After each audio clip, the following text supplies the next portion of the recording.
Hello my dear student, so I think তোমরা সবাই খুব ভালো আছো। তো যারা ভাবছো এখন সামনে তো জিলেট এক্সাম, অবশ্যই জিলেটের প্রিপারেশন করছো, খুব ভালো কথা। বাট ডিপ্লোমা পাস আউট হয়ে গেছে, এখন তুমি কি করবে, এই মুহূর্তে দাঁড়িয়ে কি করবে? তো আমি সবাইকে একটা কথাই বলবো, সবাই জিলেটের জন্য পড়লে হবে না ভাই, ঠিক আছে?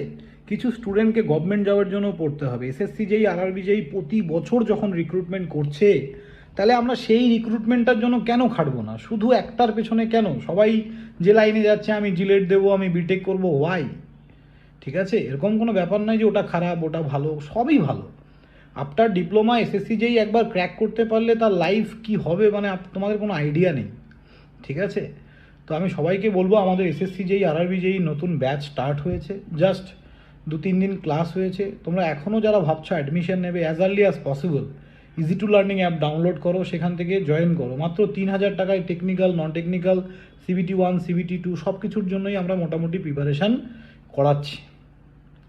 তো আমি সবাইকে বলবো, যারা ভাবছো ভাবতে রয়ে যাবে, টাইম কিন্তু চলে যাবে। অক্টোবরে এক্সাম আছে এসএসসি যেই, খুব বেশি টাইম নেই আমাদের কাছে, আমরা কিন্তু প্রিপারেশানটা করে একবার দিয়ে দেখতে পারি কি হয়, ঠিক আছে? লাইফে একবার 2 বছর দেয়াই যায় গভর্নমেন্ট জবের প্রিপারেশনের জন্য।